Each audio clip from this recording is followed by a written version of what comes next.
मित्रों नमस्कार। आप हैं बसंत गुरु जी के साथ सक्सेस मंत्र में स्वागत। मित्र, हमारे बहुत से मित्र इन दिनों एक मार्केट का हिस्सा हो गया है, एक राजनीति का हिस्सा हो गया है, एक बेचारगी का हिस्सा हो गया है, या एक तरह की लताड़ना का भी हिस्सा है। कैसे कि गवर्नमेंट कहता है हम आपको बेरोजगारी भत्ता देते हैं, आप बेरोजगार बने रहिए, कोई बात नहीं, आपके पास कोई रोजगार नहीं है, चिंता मत करें, हम आपको बेरोजगारी भत्ता देंगे। गवर्नमेंट कहती है युवाओं का संसाधन का उपयोग क्या ऐसे ही बेकार बैठ कर के होगा? तब तो फिर मेरा देश का हो गया।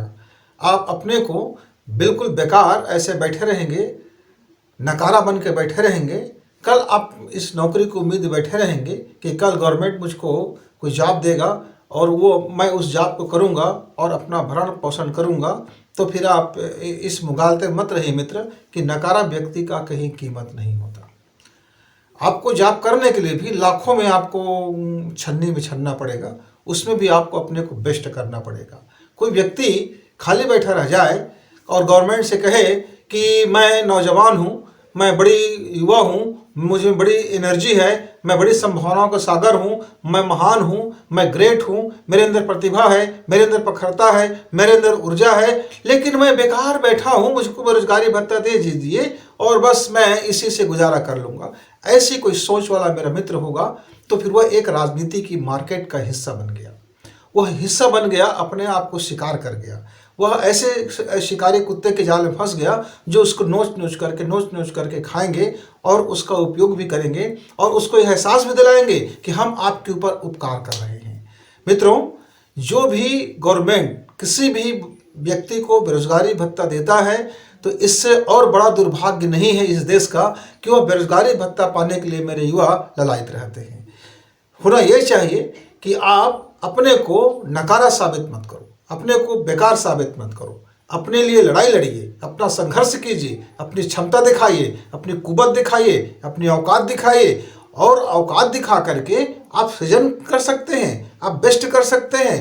आपके अंदर वो क्षमता है, आपके अंदर वो क्षमता है। पहले ज़माने में हमें बचपना में याद था कि हमारे बुजुर्ग कहा करते थे, कोई व्यक्ति खाली बैठा मिल जाता था, गांव देहात की जो होते थे बैठने के लिए चबूतरा होते थे, कहीं वहाँ कुछ नौजवान बैठ जाते थे तो हमारे बुजुर्ग कहते थे बेटा अभी तुम्हारा उम्र ऐसा है कि बेकार बैठने का नहीं है, ये तो हम लोग जो बुढ़े हो गए हैं, जिसके पाँव कब्र में लटक गया है, अब वे लोग हम लोग खाली बैठे हैं लेकिन फिर भी कुछ न कुछ घर का काम लिए बैठे हैं। वो खाली गप्पे नहीं मार रहे होते थे, वो बुजुर्ग घर का कुछ न कुछ काम लिए बैठे होते थे। आखिरी में रस्सी बटने का काम कर लेते थे, चटाई गुथने का काम कर लेते थे, कुछ तो कर लिया करते थे बैठे बैठे और कहते थे बेकार से बेगार भला। यदि आपके पास कोई काम नहीं है और आपका समय बोगस हो गया है, आप बोरियत में हो, आपका कोई उपयोग नहीं है, तो ऐसा करो, जो आप में प्रतिभा है जो है आप किसी के लिए काम कर दो। उसी को बेगार बोलते थे, किसी के कोई काम आ जाना। आपके पास कोई काम नहीं है, कोई बात नहीं, किसी के पास बहुत काम रहते हैं तो उनके काम में हाथ बटा दीजिए। आपका समय का भी नियोजन हो गया और आप बेकार भी नहीं रहे और आपकी ऊर्जा भी बेकार नहीं हुआ। नहीं तो क्या होगा, आप बेकार बैठोगे, कुछ लत लगेगा और फिर लत हो जाएगा और फिर लत लगने के बाद दुनिया भर की बुराइयां आ जाती है। एक बुराई हजार बुराई को आकर्षित कर लेता है। एक आपसे गलती हो जाएगा और वो हजार गलतियों को आपसे आकर्षित कर लेगा। इसलिए मित्रों कि आप नकारा होकर के मत बैठिए। काम न छोटा होता है न बड़ा होता है। एक कलेक्टर बने हुए एक व्यक्ति की मैं आपको कहानी सुनाता हूँ।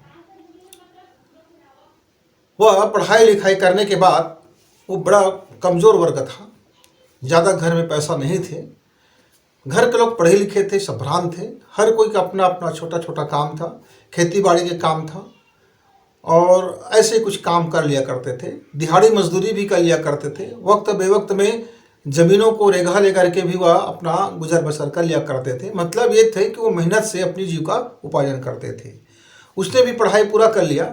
जब उसका पीजी हो गया, अब वो तैयारी करने लगे अपनी प्रतियोगी परीक्षाओं की कि अपने मुझको जॉब में जाना है।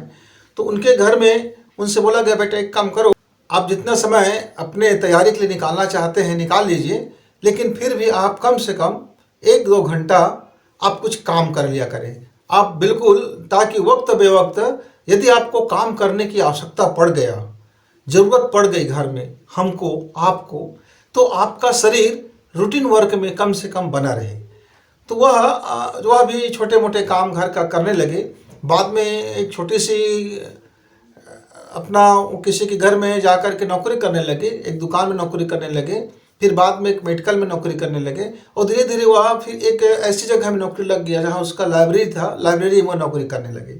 लाइब्रेरी में वह काम भी करते थे और अपने अध्ययन भी करते थे, और अपनी पढ़ाई लिखाई करने के बाद वो अपने घर लौट आते थे। वह मेहनत भी करते थे, दो पैसा भी लाता था। और मित्र, उसने अपनी जॉब में वह अपना जीवन का सर्वश्रेष्ठ जॉब को प्राप्त किया। वह नकारा नहीं बैठे रहे। वो उसका आर्थिक कमजोरी हो सकता है आपके पास भी आर्थिक कमजोरी हो सकता है कि आपका घर उतनी संपन्न ना हो। लेकिन यहाँ संपन्न और नहीं संपन्न की बात नहीं होता। मेरे बहुत से युवा पढ़ाई लिखाई करने के बाद ये छोटा काम है मैं नहीं करूँगा, ये मेरे योग्य काम है मैं नहीं करूँगा, मैं इतना पढ़ा लिखा हूँ मैं ऐसे कैसे कर सकता हूँ, मैं रोजगारी कैसे कर सकता हूँ, दिहाड़ी कैसे कर सकता हूँ, मैं परचून की दुकान कैसे खोल सकता हूँ, मैं ये काम कैसे कर सकता हूँ, मैं ऑटो कैसे चला सकता हूँ, मैं किसी के यहाँ जा कर के नौकरी कैसे कर सकता हूँ। मतलब एक झूठा छद्म अहंकार में वह जीवन जीता है और खाली बेकार बैठ जाएगा। वह सर का बोझ बन जाता है, वह अपने परिवार के लिए बोझ बन जाता है, और फिर परिवार गुस्से में आकर के उन्हें कुछ भी बोलते हैं तो भी कहता है वो कि गवर्नमेंट मुझको नौकरी नहीं देती तो मैं क्या करूं। तो ये नकारा लोगों का शब्द है कि गवर्नमेंट मुझे नौकरी नहीं देता है तो मैं क्या करूं। मित्र, आप नकारा बन के मत बैठिए, कुछ काम कीजिए। जो भी आपका काम है हाथ बटाइए। और खाली बैठना यानी दिमाग में शैतान का घर होना, तो खाली बैठना यानी शैतान का घर बनना, तो आपका जीवन बेकार होगा। लोग आपको लानतें भी देंगे, एक गाली के रूप में देखा जाएगा कि आप बेकार रहते हैं, आप किसी काम के नहीं हैं। जब युवा है और कोई यदि आपसे यह कह दे यह व्यक्ति किसी काम का नहीं है, मित्र, इससे बड़ा गाली और क्या हो सकता है आपके लिए? इससे बड़ी और चुनौती भरा वाक्य क्या हो सकता है? तो आप अपने को बेकार साबित मत कीजिए। कीजिए काम, न छोटा है न बड़ा है, काम में दो पैसा आता है, आपका समय का नियोजन होता है, आपकी बेहतरी का नियोजन होता है, आपकी प्रतिभा का नियोजन होता है, आपका काम शानदार होता है। और काम बोलता है, आदमी नहीं, आदमी का काम बोलता है। मित्र, फिर छोटी बात लेकर के आएंगे, कोई अनमोल बात लेकर के आएंगे। उम्मीद है कि आप अब नकारा नहीं बैठेंगे। नमस्कार।